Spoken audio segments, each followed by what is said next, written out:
이번 시간에는 갑진년 일주별 운세 중에서 신유일주에 대해서 한번 공부해 보도록 하겠습니다. 자, 신유일주는 신금과 유금의 조합으로 됐으니까 지난 시간에 했던 경신일주와 구조가 거의 비슷하다 이렇게 볼 수가 있죠. 똑같은 간여지동의 일주다 이렇게 볼 수가 있겠습니다. 신유일주는 이 청강과 지지가 특히 여기 일지에 있는 지장간 속에 신금만이 있는 그 금일색이죠. 신금만 있기 때문에 매우 그 색깔이 다른 색이 그러니까 섞이지 않는 경우입니다. 그러니까 경신일주는 신금 속에 지장간이 무, 임, 경 이렇게 있어서 여러 가지 임수라든가 모토의 성분이 들어있지만 이 신유일주는 유금 속에 오직 신금만이 지장간으로 존재하는 그런 구조가 되어서 매우 그 색깔이 순일하다 이렇게 볼 수가 있죠. 그래서 그러한 특징들이 또 경신일주와는 다르게 잘 나오고 있다 이렇게 볼 수가 있겠습니다. 먼저 물상적으로 보면은 이 신유일주는 유금이 보통 그릇을 상징합니다. 그래서 그릇 속에 있는 보석 또는 그릇 속에 있는 바늘 이게 신금이 이제 뾰족한 어떤 과거에는 이게 이제 그 문신을 새기는 칼을 상징했습니다. 신금이 그래서 뾰족한 어떤 날카롭고 뾰족한 어떤 물질 그거를 상징한다 이렇게 볼 수가 있습니다. 그래서 신유일주는 신경이 굉장히 예민하고 날카롭다 이렇게 볼 수가 있고 늘 번민과 생각이 복잡하다. 늘 번민에 쌓여 있는 그런 사람이기도 하고 고지식하고 냉정하고 냉철하고 또 합리적이고 이성적입니다. 그러니까 굉장히 차갑다는 거죠. 사람이 어떤 거에 놀라지 않고 아주 그 이성적이고 차가운 성질을 가지고 있다 이렇게 볼 수가 있습니다. 그리고 이 신유일주의 또 다른 특징이 뭐냐면은 시끄럽고 번잡한 것을 매우 싫어하고 조용한 환경을 굉장히 선호하는 그런 스타일을 가지고 있습니다.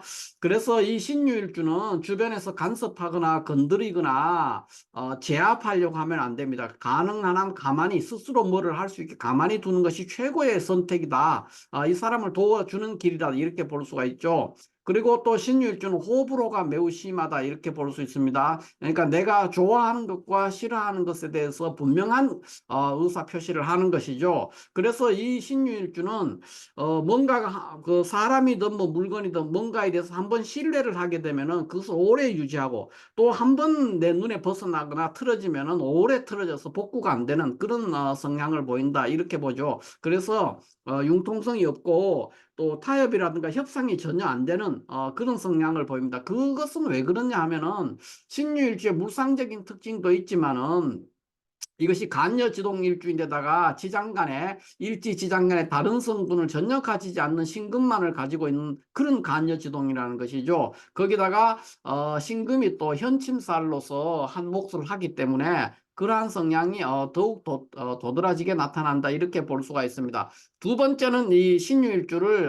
신금과 신금이 이제 작은 조약돌 같은 자갈밭을 말하고 있고 이 유금은 뭐냐 닭이죠 동물로. 그래서 자갈밭에 있는 닭이죠. 그래서 이 신유일주는 굉장히 심지가 굳고 고집이나 주관이 강하다. 주체성이 강한 사람이다. 이렇게 볼 수 있어요. 그래서 60개 간지 중에서 가장 고집이 센 일주라 그러면 신유일주를 꼽습니다. 그러니까 3대 고집일주라 그러면은 을묘일주가 있고요. 신유일주가 있고 그다음에 임자일주가 있는데 이 중에서 신유일주가 가장 고집이 세다 이렇게 볼 수 있죠. 그래서 이거를 이제 좀 부정적인 의미로 보면은 고집이 센 것이고 좋게 보면은 주관이 뚜렷한 사람, 주체성이 굉장히 강한 사람 뭐 이렇게 볼 수도 있겠습니다. 전반적으로 바깥에서 대인 관계는 굉장히 좋아서 바깥에서는 굉장히 다정하고 집안에 오면 무정해지는 그런 성향을 보인다 이렇게 볼 수가 있고요.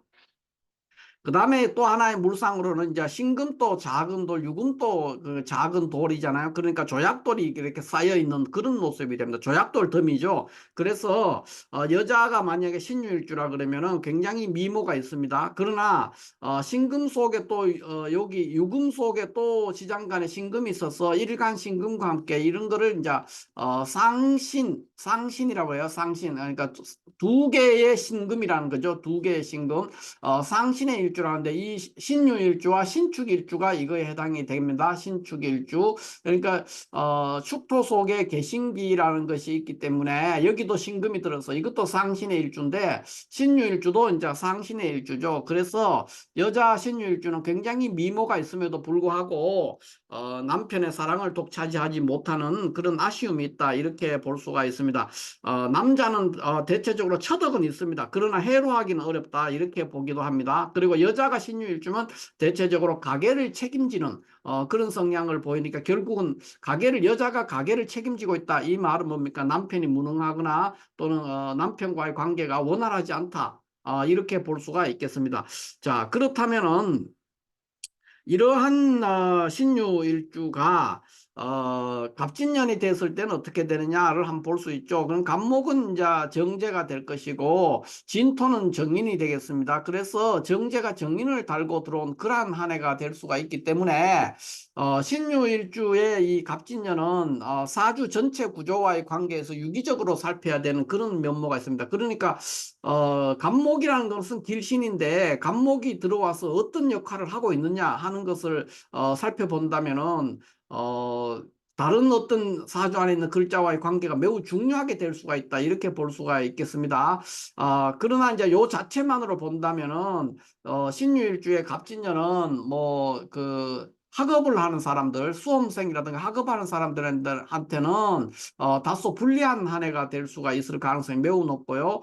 또 기타 뭐 승진이라든가 취업을 노리는 사람들한테는 크게 어렵지가 않은 한 해가 될 수가 있습니다. 그 외에 사업을 하는 사람도 괜찮다 뭐 이런 얘기가 될 수 있는데 다만 이제 여기 학업하는 사람들은 상대적으로 좀 더 불리한 그러한 한 해가 될 수 있습니다. 그러나 사주 안에 뭐 다르게 해서 뭐 임계수가 있다든가 이렇게 되면 또 다른 얘기죠. 굉장히 유리한 한 해가 될 수도 있기 때문에 이것만으로 단정적으로 판단하기는 좀 어려움이 있다 이렇게 볼 수가 있겠죠. 그 다음에는 이제 신유일주의 연애운이 어떠냐. 연애운은 좋습니다. 연애운은 남자든 여자든 신유일주가 갑진년에는 결혼도 할 수 있고 그동안에 홀로 지냈던 돌싱이나 또는 뭐 그냥 싱글로 지냈던 사람들은 어떤 이성을 만날 수 있는 그러한 한 해가 될 수 있다 이렇게 볼 수 있고 건강운도 굉장히 원만하고 괜찮다 이렇게 볼 수 있습니다. 그래서 가장 이제 좀 불리한 것이 수험생한테는 조금 불리할 수가 있는데 그것도 사주 내에서 임계수가 있느냐 또는 뭐 병화가 있느냐 이런 거에 따라서 달라질 수 있습니다. 그래서 사주 안에 임계수나 병화가 있다면은 아주 좋은 해가 또 거꾸로 될 수가 있는 그런 면이 있기 때문에 사주 전체의 구조를 가지고 살피는 것이 유리하다 이렇게 말씀을 드릴 수 있습니다. 그러면 구체적 사주로까지 한번 보면은 이렇게 신유일주가 천간에 임수를 보고 있을 때는 여기 임수라는 것은 상관이 되죠. 그러니까 상관을 두고 있었을 때는 여기 보면은 거의 대부분의 달에서 태어난 사람들이 다 유리하고 5월과 수월에서는 좋지 않습니다. 먼저 보면은 인월에 태어났는 경우 인월이라는 것은 양력 2월이죠. 2월에 태어났는 신유일주는 굉장히 좋은 해가 됩니다. 왜 그러냐? 요 갑진년이 될 것 같으면은 여기 인월이라는 것은 정제격인데 갑목 정제가 용신으로 와가지고 임수상관을 보니까 그러니까 재용상관인데 일간이 매우 강한 상태예요.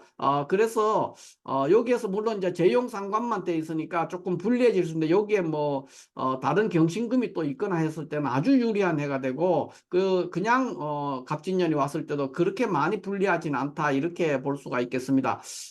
그러나 이제 5월에 태어나는 신유일주는 좀 불리할 수가 있죠. 5월의 신유일주는 평관격이 되는데 평관격의 상관을 봐서 그러니까 칠살식계로 격국이 이루어져 있었는데 갑목에 오면은 상관생재 재생살로 흐르게 됩니다. 그래서 불리하게 되고 수월 같은 경우에는 이제 수월이면 이제 양력 10월이 되는데 천간에 뭐 특별하게 뭐 병이나 정이 투관하지 않는 상태를 두고 얘기한다면은 그냥 수월이니까 정인격이 되죠. 정인격이 여기 재운을 만난 겁니다. 갑진년은. 그렇기 때문에 폐운이 되겠죠. 그래서 수월에는 나쁩니다. 그 나머지 달에 태어나는 신유일주는 천간에 저렇게 임수뿐만 아니라 계수를 가지고 있다 그러면 더 유리할 수가 있습니다. 임수를 가지고 있는 것은 상관을 가지고 있기 때문에 사실은 인월이나 묘월에 태어나는 신유일주가 임수가 있다면 요거는 길하다기보다는 세모가 될 가능성이 높습니다. 그냥 보통이거나 잘 살펴야 됩니다. 전체 구조를. 그러나 임수가 아니고 이렇게 개수가 있다 그러면은 이거는 이거와 현재와 똑같은 구조가 됩니다. 매우 유리한 한 해가 될 수가 있습니다. 요 두 달만 빼고. 그러니까 5월이라고 하는 것은 여기서는 양력 6월이 되죠. 6월에 태어났는 신율주는 칠살격인데 칠살격이 갑진년을 하게 되면 천간에 이렇게 식신이든 상관이든 이런 게 있는데 갑목이 왔으니까 칠살격이 식신생재 재생살로 흐르기 때문에 폐가 나는 겁니다. 그래서 좋지 않다 이렇게 볼 수가 있죠. 그 다음에는 또 한 번 보면 신유일주가 천간의 경금, 그러니까 겁재가 가지고 겁재를 보는 경우입니다. 겁재를 보게 되면 어떻게 되느냐, 이랬을 때는 이제 갑진년이 이렇게 오면은 이 갑목이 정제니까 경금이 바로 정제를 부수니까 이거는 재성이라는 거는 길신이기 때문에 탈제 현상이 일어나게 됩니다. 그래서 전체 구조를 봐서 살펴야 되지만 전반적으로 좋기가 어렵습니다. 그런데 볼 것 같으면 인월에 태어났는 경우에는 인월에 태어나면 정제격이 용신이 와서 이게 탈제가 나죠. 용신이 죽습니다. 그다음 묘월도 마찬가지가 되겠습니다. 그러나 진월 같은 경우에는 요 자체만 본다면 진월은 4월생인데 4월에 태어났는 신유일주라면 정인격이 갑진년을 보면은 재운을 만나니까 흉하게 되는데 경금이 갑목을 부순으로 인해서 길한 운이 될 수가 있다 이렇게 볼 수가 있죠. 그래서 이런 식으로 해서 살펴보면은 신유일주와 천간에 경금 겁재가 있는 경우에는 좋은 달은 이렇게 4개 달 뿐이고 나머지 달들은 다 좋지 않은 달이 될 수가 있습니다. 그러니까 뭐 여기에 4월 같은 경우는 왜 그러냐, 이게 이제 4월이면 양력 5월인데 양력 5월에 태어난 신유일주는 정관격이죠. 정관격이 이게 재가 왔는데 정관 용제해야 되는데 이 갑목이 경금이 갑목을 부수는 거예요. 상신을 부숴버렸거든요. 그래서 좋지 않은 달이 될 수가 있습니다. 그런 식으로 해서 이 모든 달들이 다 이렇게 되는데 5월 같은 경우는 조금 달라집니다. 5월은 칠살격이라서 칠살격의 재라는 거는 사주의 병이 될 수 있는데 경금이 부승으로서 오히려 좀 유리한 해가, 그러니까 4월과는 다르죠. 좀 유리한 해가 될 수 있는 그런 구조가 된다 이렇게 볼 수 있고, 그 다음에는 이제 이 갑진년에서 또 봐야 되는 게 신월생이죠. 신월. 여기 신월생은 좋은 게 되는데 왜 그러냐, 여기 신금이 이렇게 있으면은 양력 8월생입니다. 8월생인데 천간에 경금이 떴으니까 월급격이 된 거예요. 월급격이 됐는데 갑목이 갑진년이 이렇게 오면은 신진합해서 임수가 동하고 또 갑목이 왔으니까 월급격이 상관생제하는 거예요. 월급격이 상관생제하니까 녹급 용제격이 성립되는 것이죠. 그래서 요 신월에 태어났는 신유일주는 아주 유리한 한 해가 될 수 있다 이렇게 볼 수가 있겠습니다. 자, 이렇게 해서 신유일주의 갑진년 운세가 어떠한 건가 하는 것에 대해서 개략적으로 한번 살펴봤습니다. 감사합니다.